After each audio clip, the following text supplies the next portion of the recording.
Yes, We are, okay. Welcome any members of the public that are viewing this and any others online from staff.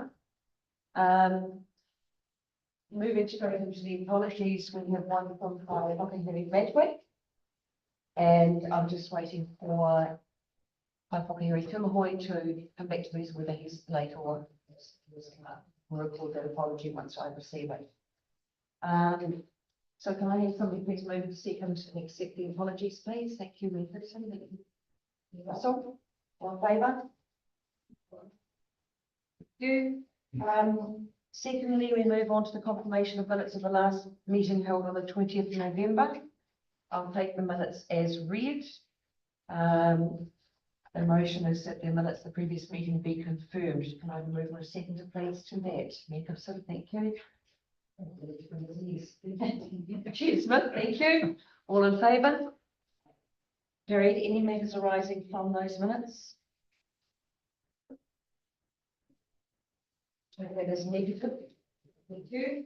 And we will move through to Simon. See you follow for the chair report from Simon. Thank you. Thank you, Madam Chair. I'm the tech chair and CEO of as been mentioned. So this is my first verbal update. We haven't done this before. So for those of you watching online and maybe you're not aware of what the role or the makeup of KEG is, it's the coordinating executive group for the West Coast emergency management area.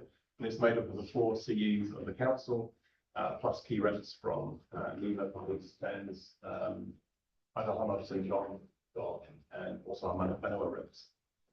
So its focus is really on the operational. So a lot of the things that are on that agenda feed up into this agenda of the joint committee. You'll see those on the agenda today with the emergency management bill, the evacuation planning for Prince Joseph. We have a NEMA update. But there are some things that we talked about that are quite operational, as I mentioned.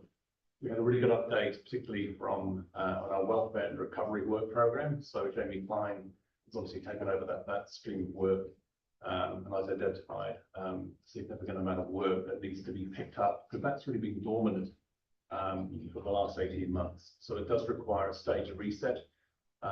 Agencies expressed a strong support for that reset into that welfare function, also clarifying expectations.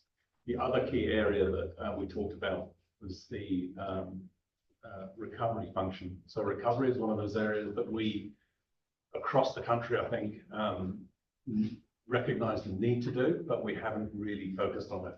So establishing a recovery coordination group will be key as part of that work program. So Jamie's got his feet under the table, and we'll be reporting up through KEG on that work program. That's one thing that we'll be giving it a strong focus on. KEG has a workshop in March to discuss the implementation and the resourcing challenges around the emergency management bill. That will be talked about today a little bit, but across New Zealand, about $82 million worth of cost is heading our way. So that's something that we need to think about and discuss in more detail.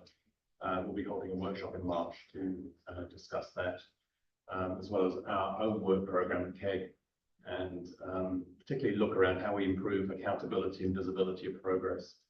So just a brief update from me, Madam Chair. Happy to take any questions. Thank you for that report, Simon. It was excellent, and it's good to actually, especially for anybody new, to actually have that familiarisation of what it is and the leadership that goes in with that. So my apologies for asking you for the report, but it's greatly appreciated that you've done it. So look forward to that being a continuation. Thank you. That is a verbal report from Simon, so all we're looking to do is just accept that. So can I just have somebody please accept that? Thank you, Chris. Thank you. Sorry. All more names? Mr. Yes. Thank you. Right, so moving on through to here and for the new group plan was supposed to be management. Thank you, Chair. Good koto, everybody. So this item is the opportunity to have a look at the submissions to the new group plan. So the plan went out for public submissions earlier this year and closed on the 12th of February. Really great to see that we had 7 submissions from the public, and we have addressed those in the attachments to this report. Just in terms of background, we have also put this group plan to NEMA for them to conduct their technical review, and they have advised that that will be completed by the 20th of March. Of the submissions received, we have one that is to be heard, which is the following item on this report, and then following that we can go through the deliberations table, which is at Appendix 1. So through the chair, we have Richard Aldridge here as the oral submitter for the submission from the Civil Defence Punakaiki Community Group. If I may ask him to take the table. Thank you, Richard.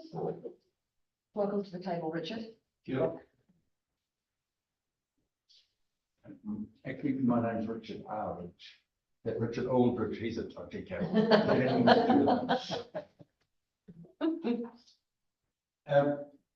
I've had a house at Punakaiki for 40 odd years, and I live there now in a retired capacity. I've been a local civil defence co-coordinator with Marie Elder for the last 5 years, and about 2 years ago we did a workshop in Charleston where we were asked to come up with a scenario, and it's haunted us ever since. And that scenario we came up with was somebody stuck out, a group of people stuck out on the blowholes after an AF8 event. And you start looking at the geology of that landscape, and ironically, it's on the front of this document and on the front of your appendices. The blowholes have been chosen. So subconsciously, somebody's realizing that this is actually a danger spot and a hot spot. And so we have got to the stage now where we've realized we are in no position to cope with an AF8 event that happens at the peak of summer, at the middle of the day. And Dolomite Point will be cut off from Punakaiki village. Those cliffs will all come down. And Dolomite Point will be cut off from the south because the Punakaiki River Bridge and then Razorback Bluffs. And then you do the exercise next time you're travelling from 17 mile to 9 mile will be impassable, assuming that all the science is correct. And so one of the exercises we did was try and estimate how many people might be stuck there and what resources are there to cater for them. And up to 400 people are there at the peak of summer, peak day, midday, high tide, sort of when a lot of people come. Now, not all those people are staying in Punakaiki. At the height of summer, there's 800 beds that are filled with batches. But we're talking about another 400 people that are actually in transit that are there temporarily. And if they're stuck there, the running water won't last very long. The toilets won't function. And they'll very soon work out that there's not a lot of food. And there's no running water, there's no wet bathroom. And there's not a lot of communication. And actually, Punakaiki's got a very small population. The permanent population is diminishing. And so we realised that the half a dozen people who are active in civil defence, we're nowhere able to cope with that. So we've been putting that to DOC and to Ngāti Wairua and asking the question. And historically, DOC have been quite active in civil defence, but under the current regime, they're not. So a couple of these issues frame our submission and specific local risk is the one that we're actually focused on. Now, I just recently read on Newsroom an article by Leanne Dalzell, who was picking up on a report about Milford Sound.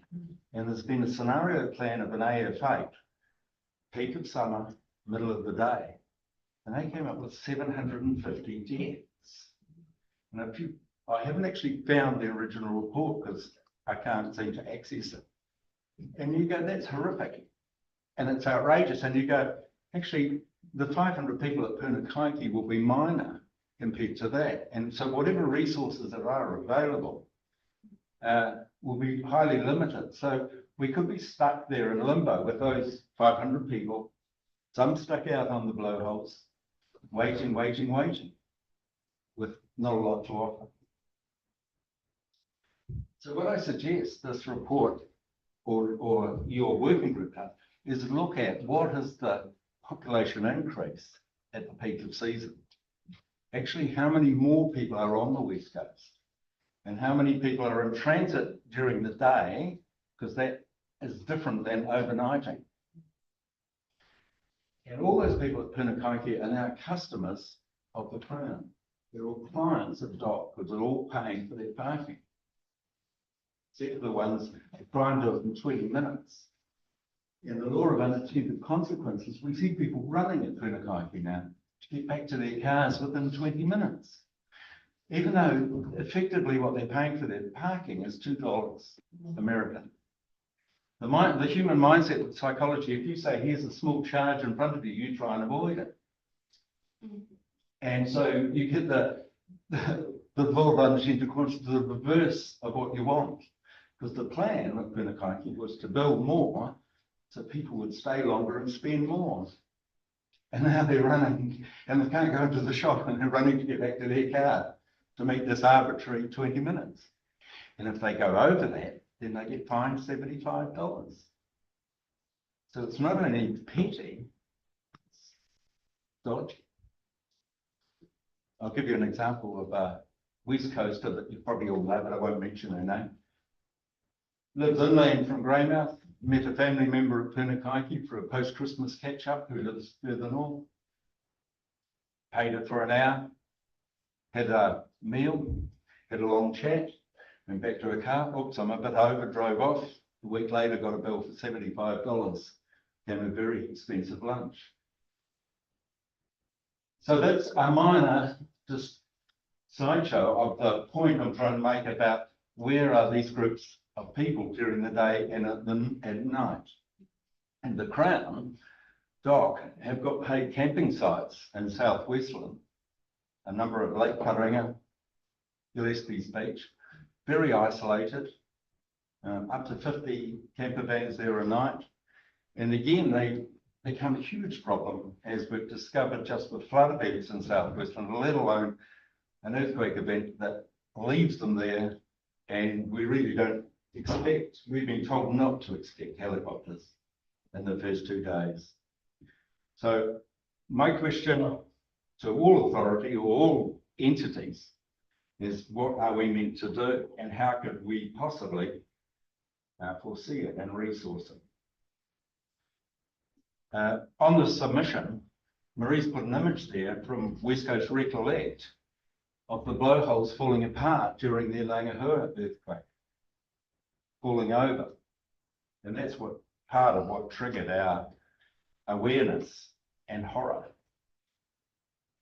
And in your document, you cite DOC's role as a support role. I'd say that the Crown and through DOC should be a leader. And they should take responsibility. They're collecting plenty of money at the airports and they're collecting all the GST that tourists spend. The Crown's the biggest beneficiary of tourists on the West Coast, but they're actually not leading in terms of what our collective responsibility is to those tourists. And that's covered at the beginning. Marie has pointed out that actually understanding the Maori language, and we've got the Mokanui, people talk about the Mokanui, it's actually the Mokihi Nui, north of Westport, and the Mikanui River down here. On the radio, people mispronouncing Maori language will lead to confusion and the misallocation of resources. I remember years ago doing a workshop and the question was, how many Waitangi's are there in New Zealand? And there's plenty. And so which one it is and where, you might be able to guess from the base operators, but in fact, mispronunciation will, or correct pronunciation will save time and resources. I know this happens with 2 Fox Rivers, and identifying those double plays could be disastrous. I suggest you change one of them, probably the southern one, but I don't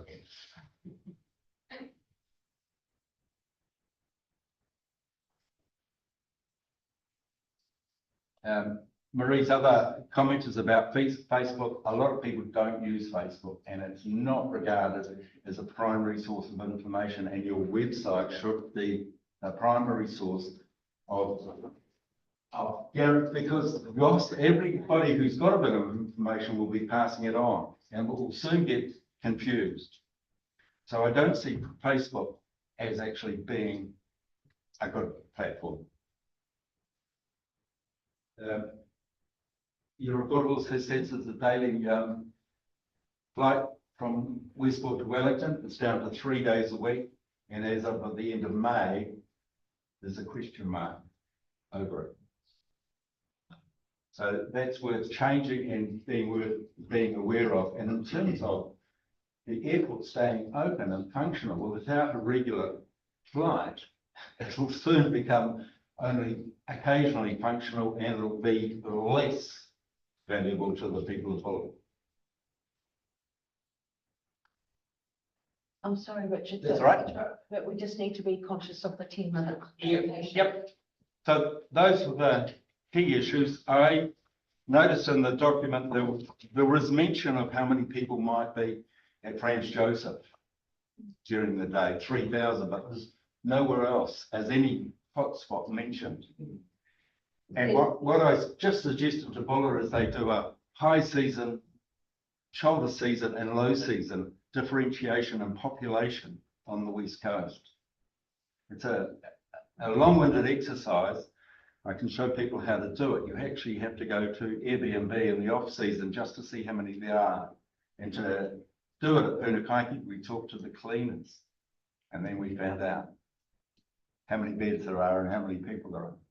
Your submission's been superb in actually what it's raised there, because I talk continuously about Franz Joseph being caught with the AF Gate, but we actually need to look at doing that through the entire coast from Karamea down to and including Jackson Bay with that, because we have the off season, we have the tourism season, we have the ones that are staying plus the ones that are on the road, let alone the ones that are parked up. Yeah. And at the end of the day, the responsibility sits with us as far as their care and welfare goes. So it's actually highlighted a potential gap that we have in being over the information and actually understanding the impact. Because I've got no doubt that as far as when it happens, we're not going to have the resources to do and cover the length of the coast as far as where the needs are. So it comes back to, waiting for the shining white horse to come across the Tasman Sea or from wherever else. Yeah. But it's how we cope through that time. So very worthwhile submission in that respect. Thank you. Because it's actually highlighted the fact that we need to do this work throughout the coast. Because Karamea is no different. They people coming in from the track, people getting in the car, driving through the Ghost Road. We've got people on the cycle trail. We've got that everywhere, so we actually need to factor that in and actually cover the territory. And I'll just say Karamea and Franz Joseph, they have some resources, shops, etc. Dolomite Point has nothing. And there's nothing nearby. And we've been talking about a container for 1.5 years, and it's still some way down the track. And our list for the container gets bigger and bigger as we realise that, oh dear. Yeah, no, very valid point and comments. So thank you for that. I can see our 2 CDM people sitting and nodding in agreement. So I can see they're thinking. You've got thought processes going on this. This actually leads to a bigger point too, isn't it, as far as container placement on necessity rather than nice to have. But our biggest problem we've got now is we've got these other natural disasters, weather events happening around the country which also show needs and shortfalls that have to be factored into the master planning. So, you know, other off the coast. So, very good. I appreciate you putting your time into coming down and talking to us. Yeah, it's just opened for a lot more work to be done, but it's work that has to be done. There's no doubt about that. Okay. Thank you very much. So yours? Does anyone have any further questions for Chris? Yeah, So, just- Richard, sorry. Just to thank Richard for taking the time and the effort and the work you do at Pennycock and Civil Defence. Very much appreciated. It's people like yourself and the communities we really rely on. So well done, Richard, and keep it up. And certainly, Richard, on behalf of Buller, very good points you've raised today. Things that, you know, should have been in our mind anyway, but certainly from my point of view, I hadn't thought about how many people, you know, might be on the coastal trail or Punakaiki, you know, just visiting the area. And, you know, how do you deal with that? I've been in big earthquakes on the west coast, so, you know, without tourists in those days, that will be somewhat of a nightmare if we're not properly prepared, that's for sure. From what I'm seeing, the number of tourists is going to increase somewhat from summer now because more and more flights are coming direct into Christchurch. Whereas yesteryear, 20 years ago, nearly every international flight came in to Auckland. But now with the longer range aircraft, they're all just heading straight here. And you go, oh, Well, at this time of year, Richard, you only need to look around Westport and see the number of camper vans parked up all over the place. Even out at Mokanui, at the camping grounds out there, it's quite amazing the number of caravans and camper vans coming into the area. and one way of getting a picture of the difference would be the turnover in the supermarkets between midwinter and high summer, but actually all you would ever get would be a percentage. And you might be able to get it out of MB because I doubt if the supermarkets would let on. But I actually think it would be a wonderful little insight into just how many people are here and spend. I didn't ever imagine going to the supermarket and asking them, what's your turnover difference? We did put a counter on the door, Richard. Yeah. Amazing. All right. Thank you Any other very much. questions, or if you have any follow-up, you can contact Marie or I, Yes. and we're always happy to take you down the path of our horror and take you out onto the blowholes, because there's a bridge out there, and you go, imagine 50 people out there, some in wheelchairs, and they've been out there for 24 hours, 48 hours, and it's raining. What you gonna do? Punakaiki? What have you got? Not a lot. Brilliant. Thank you. Cheers. Thank you very much.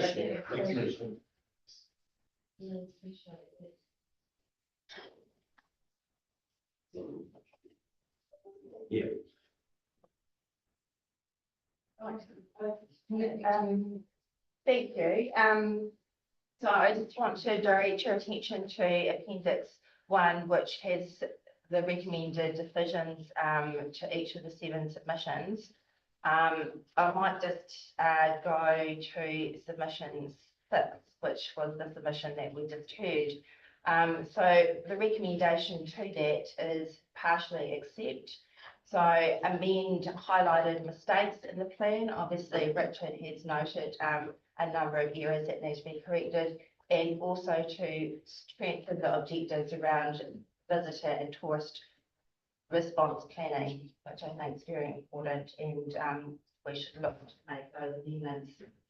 There's a number of other operational aspects which were outlined in this submission, and I just wanted to note to the committee that we met with the Dolomite Point agencies on the 12th of February earlier this month with a number of agreed actions across both West Coast Emergency Management, but also Buller District Council, and also the local agencies and also communities. So I just wanted to highlight that there is some good working arrangements that are currently taking impact and will help to increase and improve preparedness around that area. The remaining 6 submissions you can see there in the last column on Appendix 1, what the what the recommended decisions are. A number of them have been accepted, and there are 3 that have not been accepted. The recommendation for this report is for your support to agree on the proposed responses to those 7 submissions. Thank you, Chair. Okay, so just for clarification, Claire, where you've got, say, just for example, Carter's Beach Emergency Management Team not accepted. This is not related directly to the group plan review and is a concern for the local council. So as far as all these submissions go, you'll be following through with your plan on ensuring that direction goes to where it needs to go. Yes. With whatever council or community group. Right, and then where things are partially accepted, as in the Whenakaiki wasn't deferred, the highlighting mistakes in the plan, does that need to come back to us as far as seeing those amendments in the plan? Yes, so what the next phase of this report is, we've got Jim Tetlow, who's been helping us with this work over the last 1.5 years. So these deliberations will go back to him to make the amendments to the plan, and then we'll have a penultimate version, which will also need to include any updates or any feedback from the NEMA technical review before getting it finalised by you, and then it goes to the Minister's office for their final sign off. So, you really quite happy with that? All right, so the recommendation is that the West Coast Emergency Management Joint Committee, we agree on the proposed responses to the 7 submissions received for the revised West Coast Emergency Group Plan. Can I have somebody please move and second that recommendation? Thank you. Thank you. Okay. Yep, all in favour? Carried. Jeff, you've got those 15 seconds?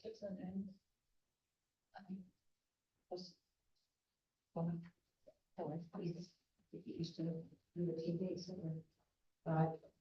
So next on the agenda, we have the Friends Joseph evacuation planning program. Henry's on the screen. Welcome, Henry, to the meeting. Yeah, thank you very much, kia ora koutou. Thank you for the opportunity to speak to this item. As you would have noted from the papers, there's been a fair bit of work going on over the last 3 or 4 months to produce an evacuation plan for Franz Joseph Township and the Waiho Flat area. This has involved engagements with people at both local level and with the councils and various experts that are involved in developing this sort of product. It was modelled fairly closely on the approach that was taken through the Resilient Westport program for the Westport plan, and obviously a lot of people that were involved are familiar with that and supported that approach. I guess the key thing to note about Franz Joseph that's quite different to, say, the Buller situation and other parts of the West Coast river systems is the sheer dynamism of this river. Which means that some of the factors that are taken into account when determining whether or not to evacuate are a bit more, I guess I would put it, sort of, observations on the day rather than some of the modelling approach which is taken in other catchments. And that's certainly been highlighted in the most recent discussions that we've had with the various experts. So it's encouraging to see some of the recent developments, such as the installation of cameras on the riverbank, which enable real-time observations, not only by people on the ground in town, but also people remotely. Very high-resolution cameras which can pan in both directions up the river and enable those observations to be made in real time, and that supports the sort of judgments that are necessary around evacuation decisions.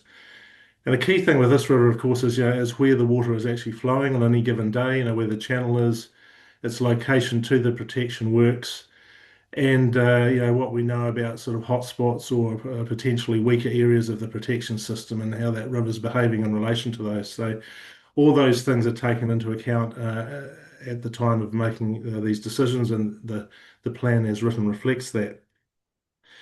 So the plan was approved at the last coordinating executive group meeting. It's substantially complete. There's one or two areas where there's some further, I guess, tweaking work or finishing work to do, but we thought it was appropriate to get that approved as soon as possible. A couple of key activities which identified in the paper that accompanied this meeting agenda, where further work is ongoing, is working with Westland District Council to set up a workshop where we can take the key people from the council through the plan, and just to, I guess, get a good understanding about, what it is, what the various roles are in terms of implementation, and how that will play out in practice.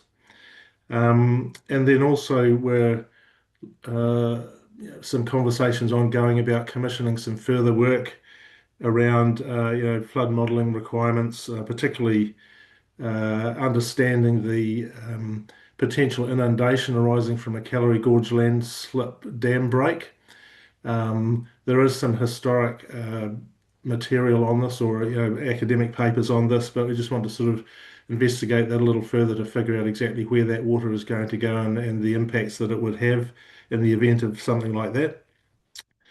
And also, there is already some existing hazard mapping in relation to breaches of the protection system, but again, we're looking to update that.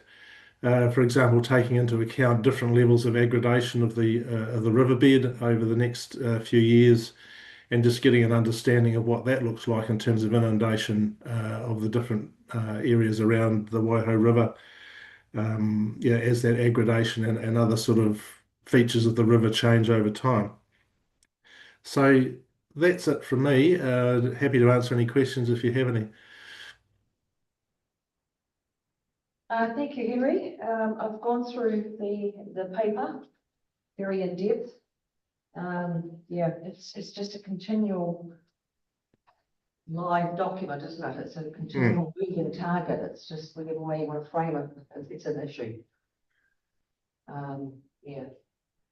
Yes, indeed. I mean, it's the recent conversations we've had with the engineers and the hydrologists have highlighted the fact that sometimes events that have quite a short return period can still have quite a significant impact, and that's why, as I say, it's sort of very short-term observation sometimes on the day, and is going to be important that the systems are in place to actually do that, so you can assess the risk in real time and obviously make timely decisions. I should add that there's quite a high level of confidence amongst the engineers and others in terms of the I guess the strength of the performance of the protection works as they currently stand, up to the point at which they're designed, the 100-year type of event. Obviously, if there's a much larger event, then they would come under some pressure, but there is, as I say, quite a high level of confidence about the level of protection that exists there at present, for those design events. And it's a valid comment, but it's one I think in the past that's given us complacency that, okay, she's going to be fine for a few years. And it's given us breathing space that we've got to act on. That's why we've got to manage this going forward. It's not, she'll be right for another 5 years before we need to look at anything. Just through the chair, Henry, just to say thank you for the work that you've done around this. I know there's been quite a bit of Tony and Brian and working with the community on that, which has been really good. We're quite keen at Westland that, as with all of these plans, they need to be constantly looked at and kept live. So we'll have a commitment that, here, that we'll be working quite closely with here in the team and trying to keep this as front of mind and live for that. So, but thank you. I know it's been a long gestation period to get it to here. So really grateful for the work that's been done to get it to this stage.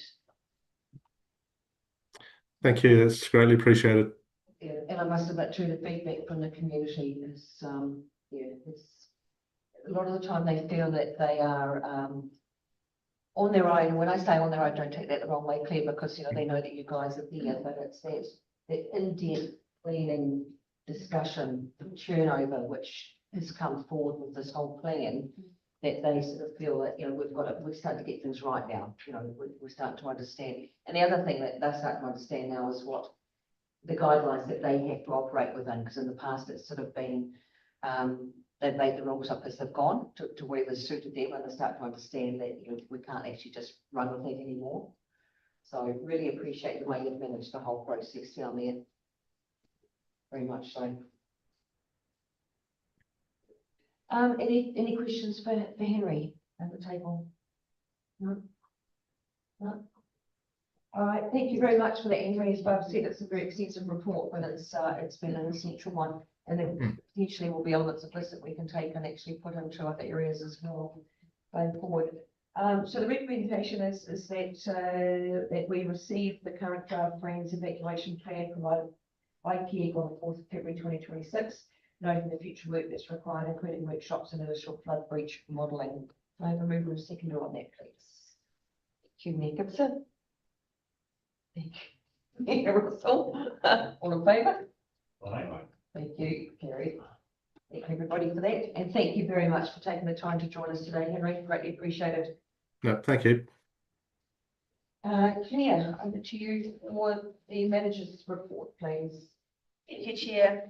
So I'll just take you quickly through this brief update.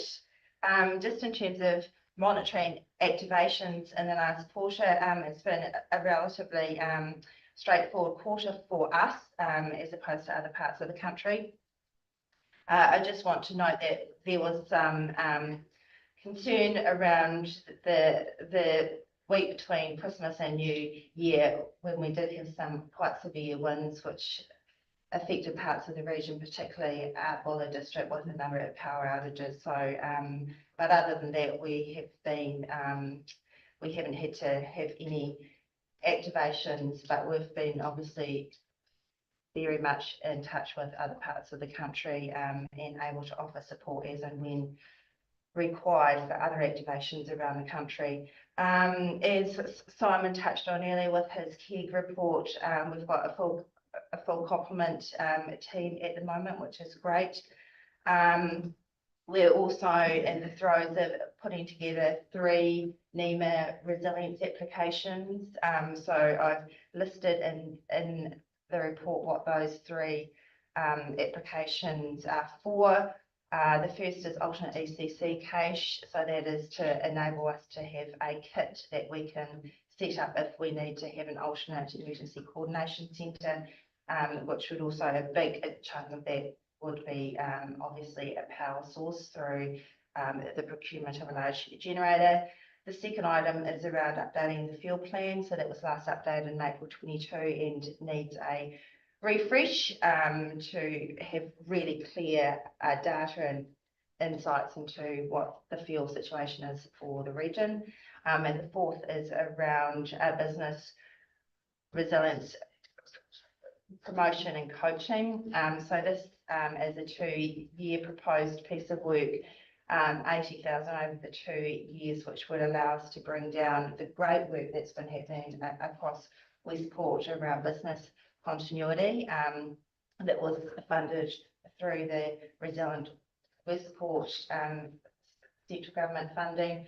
So we would like to apply that we get some support to be able to also deliver parts of that program across the other two districts in the region. Just to give you a bit of an update about facilities. So we have had approval from FENZ that they are kicking off with their work around the renovation of their facilities in Greymouth. And the intention is that our team, the group office, will co-locate with them, which we have been talking about around this table for some time. So that is shaping up, which looks great. That will obviously take a period of time until we're able to fully relocate into that facility. We currently have a lease with a Great District Council for the ECC facility that we are utilising out of the Western Recreation Centre, and we have been in that facility since early 2020. So there looks like we will need to have an interim move option that allows us to still be able to function as a group office and also have a emergency coordination centre facility.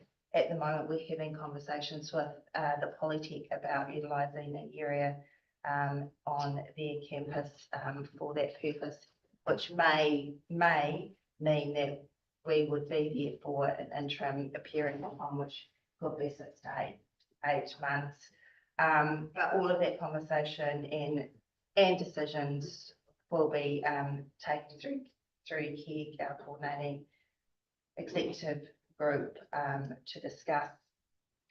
Future workshop, as Simon also mentioned, there's a number of items that we need to workshop to help develop our 2026-27 work program, but also have be able to contribute towards the end of this year across each of the territorial authority long-term plans. So we are proposing that we have a workshop to cover off those items that I've listed in the report. And just lastly, just to plug that we are hosting the South Island Emergency Management Conference this year. So currently the dates are the 30th of September and the 1st of October.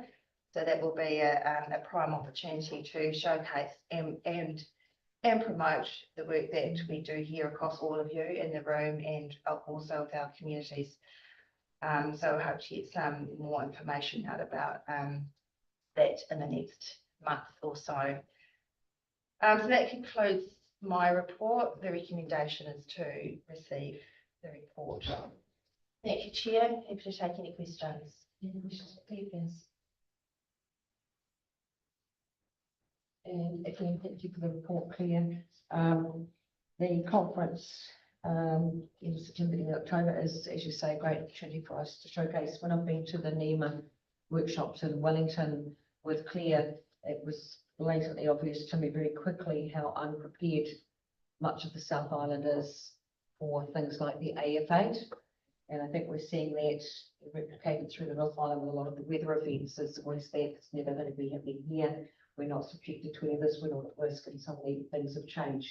So there's a lot of things to learn, there's a lot of upskilling, and there's a lot of ears to be open to. Actually, we all sit with some form of risk in one shape or another, naturally. So it's very pleasing to see the work that we have done here on the coast, because we have got a lot of work covered. We are in a very good position to manage anything that does come our way when it does, which gives a lot of heart to us all. So thank you, Claire.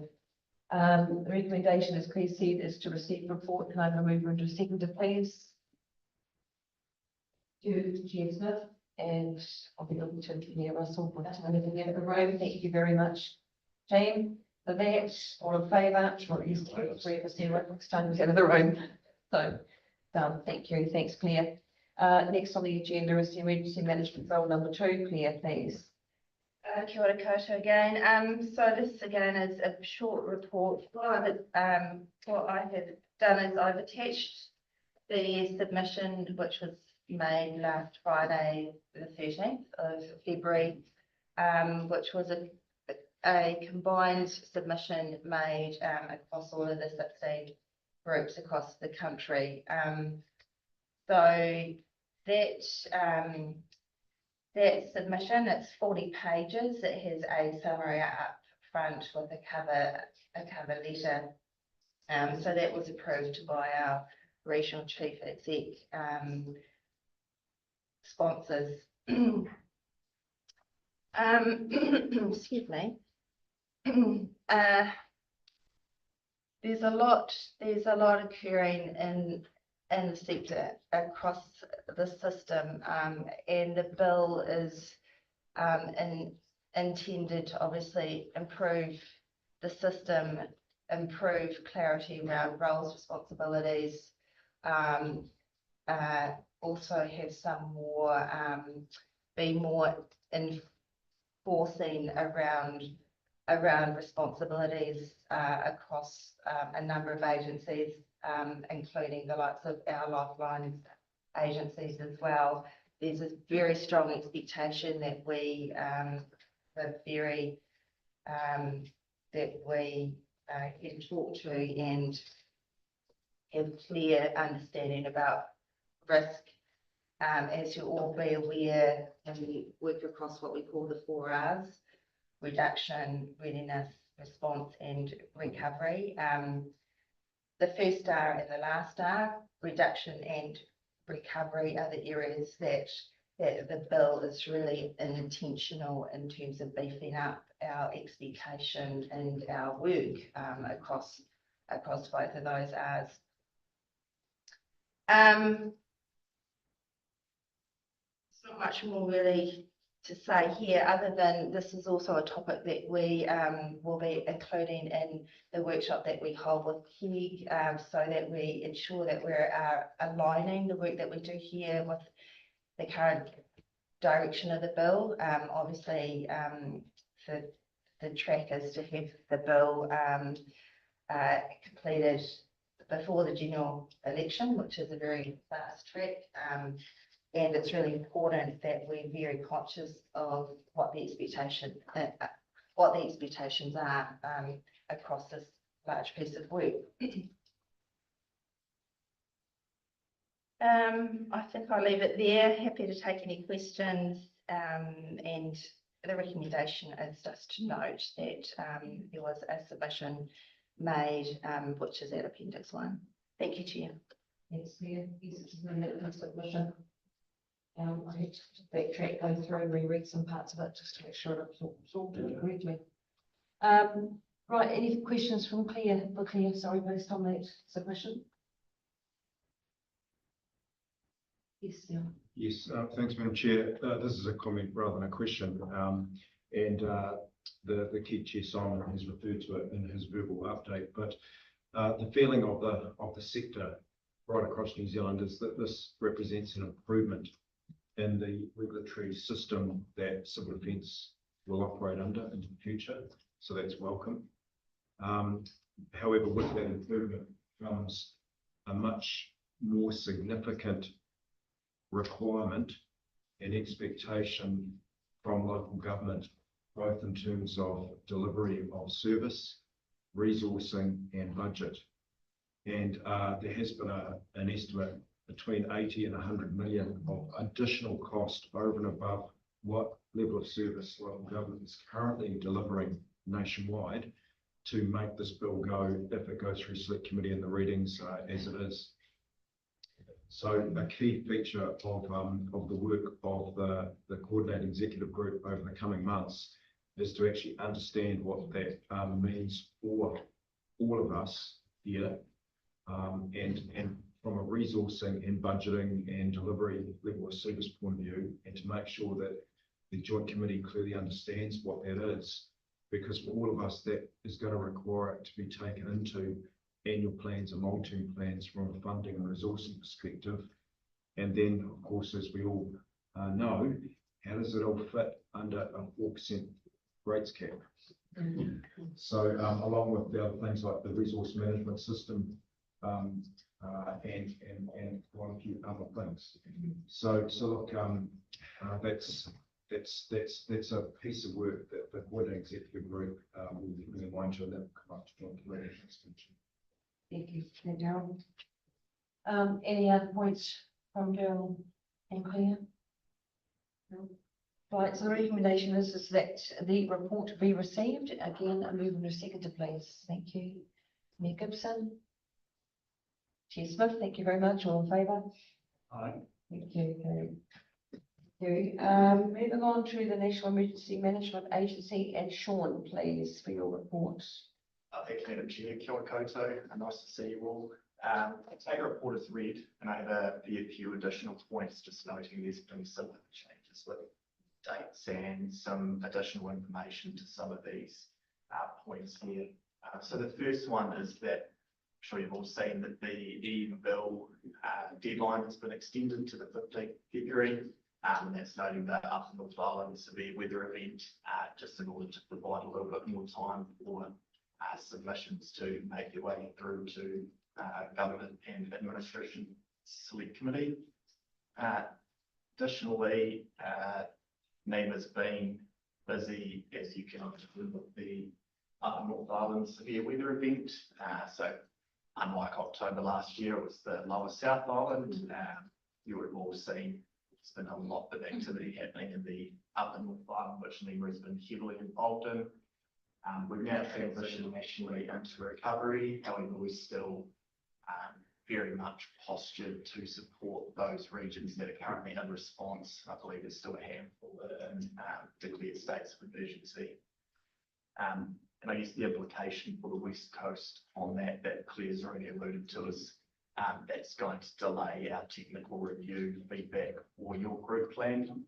And what that means is we are aiming to have feedback to you by the 20th of March. The Resilience Fund due date's also been extended, so Monday, the 2nd of March is now the deadline to receive those. And additionally, the appointment of Associate Minister Pink for Emergency Management and Recovery was made in order to assist Minister Mitchell, given the scale of recoveries, use it plurally, taking place across the country at the moment. So it's really good to see that level of support from Cabinet to ensure that work gets done appropriately.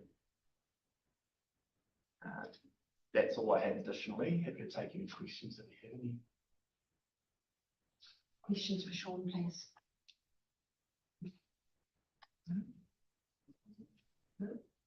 Gosh. Thank you again for that report, Sean. Yes, unfortunately, with what's going on around the country at the moment, it's sort of delaying anything. Is there any chance that they're going to put that, I mean, being that the 15th is now gone, because I actually haven't heard officially that that's been closed off. Yes, it has. It has been? Closed, and we made our submission on the 13th of February. I'm sort of waiting to see whether they're going to expand it out when they said, and I thought, oh, they may push it out again, but I actually hadn't seen anywhere they said officially closed, so I was just wondering if they had pushed it out further. Yeah, apologies. I think that just probably highlights the level of what's been happening. Yeah. And I have no doubt that after the recovery, there could be some other submissions that would be willing to come in, knowing what they now know, what's working through, so that's great. All right, thank you very much for that. If there's no further questions for Sean on his report, the recommendation is that we receive the report, and can I have a move and second it, please? Chair Smith to move, thank you. Yeah, Russell to second, thank you, all in favour? Yeah, Russell, fine, nice. Carrie, thank you. Thanks very much, Sean, for that. I appreciate it. Right, moving into general business. Do we have any matters arising, please? No, from regional? No, from Grey? No, from Buller? No, right. There's no general business. We will declare the meeting closed, with noting the next meeting is on the 21st of May at the West Coast Regional Council Chambers. And thank you everybody for your attendance and for the reports and the time and effort that is going into the West Coast Emergency Management Program.